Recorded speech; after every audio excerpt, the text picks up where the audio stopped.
जीव स्वयं नित्य निरंतर कर्मों के जाल को रच रहा है और अपने आप को बांध रहा है। आपको मुक्त होना है, बंधना नहीं है। जीव का जन्म कर्मों के अनुबंध से होता है, कर्मों के बंधन से होता है, और उसको अपना ऋण चुकाना होता है। कर्मानुबंध ये बहुत सूक्ष्म विषय है। जैसे आप जिस परिवार में जन्म लिए हैं तो उस परिवार के लोगों से आपका ऋण है, इसलिए उसी परिवार में आप आए हैं। और ऋणानुबंध, उसको बिना चुकाए या बिना वसूल किए आप वहां से जाएंगे नहीं। आपको लेना है तो वसूल करना है, और देना है तो चुकाना है। ये पूर्व के जन्मों से निश्चित किया गया है। जैसे किसी के यहां पुत्र हुआ, जन्म से ही पैसा खर्चा शुरू हुआ, बड़ा हुआ तो उद्दंडता के द्वारा मार पूरे परिवार को क्लेश पर क्लेश देता चला जा रहा है। ये तुम्हारे कर्म का फल है। या ऐसे शक्तिहीन बुद्धिहीन ऐसे पागल, पूरे जीवन सेवा करो, तुमसे अपना हिसाब चुकाने के लिए वो आया है। अब परिवार के जो सदस्य जुड़े आके, और पत्नी आते ही पूरी हृदय में आनंद, परिवार में आनंद, और जीवन भर वो आनंद ही सुख देने के लिए उसका जन्म हुआ। वो अपना ऋणानुबंध मुक्त, और आते ही भयंकर क्लेश खड़ा कर दिया बीच में दीवार, और झगड़ा वैसा, फिर अतरे दिन मारपीट शुरू, कलह अशांति, पूरा जीवन नर्क हिसाब करने आए। यहां ऋण चुकाए बिना कोई जा नहीं सकता, ऋण चुकाना पड़ेगा। किसी का ऋण वसूल करना है तो किसी को ऋण चुकाना है, दोनों काम करने होते हैं। अनेक जन्मों में अनेक लोगों के साथ हमने जो बर्ताव किए हैं, अच्छे या बुरे, वो होंगे। अब किसी आदमी को हम जानते नहीं, अचानक मिला, अचानक टक्कर लगाओ, मार पीट गाली गुप्ता सब कर दिया, चुपचाप सह लो। क्यों? ये आपका हिसाब है, पूर्व का हिसाब। हमारा उससे कोई द्वेष नहीं, कोई संकल्प नहीं। अचानक घटना घटी और हमसे द्वेष करने लगा, हमें पीटने लगा, हमें गालियां दे, ये हिसाब है, चुपचाप सह जाओ। अपने घर का भाई ही भारी दुश्मन बन गया और क्लेश, हिसाब है। एक प्रभुदत्त ब्रह्मचारी जी की वाणी में पढ़ा था, एक महात्मा जी भ्रमण करते थे, तो उस समय असरफियां चलती थी, मोहरे असरफियां, तो उनको भेंट में देते लोग। तो या तो ठाकुर सेवा में लगे तत्काल, या संत सेवा में तत्काल लगे। उसका संग्रह करके डोलना ये ठीक नहीं है, बैरागी के लिए सिद्धांत में ये ठीक नहीं है। तो जब 2, 4, 6, 8 ऐसे मोहरे हुई, तो उन्होंने विचार किया कि और भ्रमण करके जब काफी मोहरे हो जाएंगी तो प्रयागराज में जब कुंभ पड़ता है, एक बार पूरे सब अखाड़े के संतों को, अलग अलग संप्रदाय सब संतों को बुलाएंगे और सबको खुआएंगे। अब साधु है तो यही विचार करेगा, और क्या विचार करेगा। तो उन्होंने ऐसे डंडा बनवाया, बेंत, जो ऊपर से चूड़ीदार और भीतर पोला, और मोहरे उसमें डालते गए।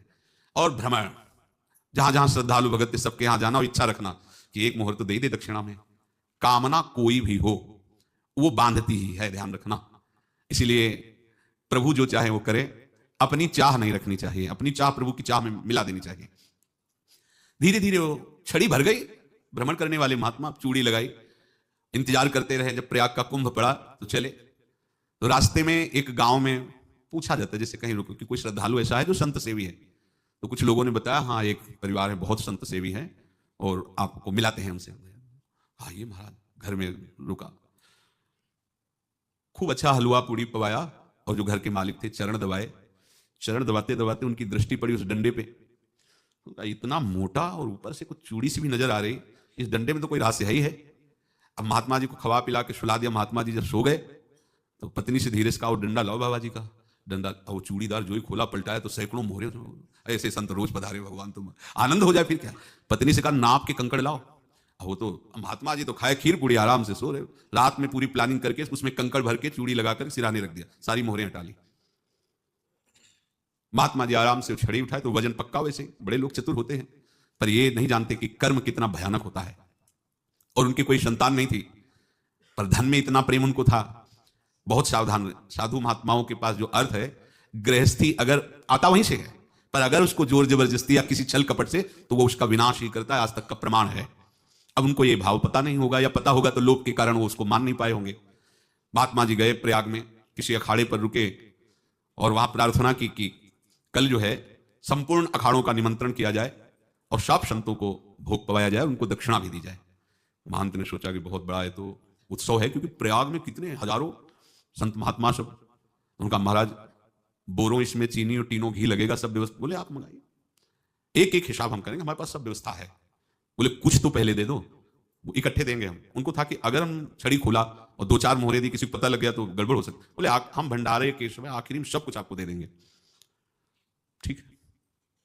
वो अपने पास से पैसे लगाकर खूब जितना सामग्री सब लाए, लाखों की, और सब संतों को निमंत्रण कर दिया। संत जन निमंत्रित हो गए, भंडारा बन रहा है। तब वहां के महंत है, उनका देखो भंडारा भी बन रहा है, संतों को निमंत्रण। अब आप अर्थ की व्यवस्था कीजिए, क्योंकि इतनी बड़ी हमारी सामर्थ्य नहीं थी जितना हमने किसी तरह हमने व्यवस्था की। अब मुझे अर्थ चाहिए, तभी आगे की व्यवस्था बढ़ेगी। संतों को दक्षिणा देंगे और जिनसे अर्थ लिया उनको दे। देखो रसोई बन गई सब। उनका छत में विश्वास नहीं तो ये अभी चूड़ी खोली। उनको तो था ना कि मोहरे हैं कंकड़। तो जैसे कितना उनको सदमा लगा होगा, हजारों संतों का निमंत्रण, रसोई बन, मतलब संत हो के छल कपट। तो उनका महाराज आपने तो हमारा नाश कर दिया, जो महंत थे। अब बताओ रसोई बन गई, संत निमंत्रित हो गए और आप ये कंकड़ दिखा रहे हैं हमको।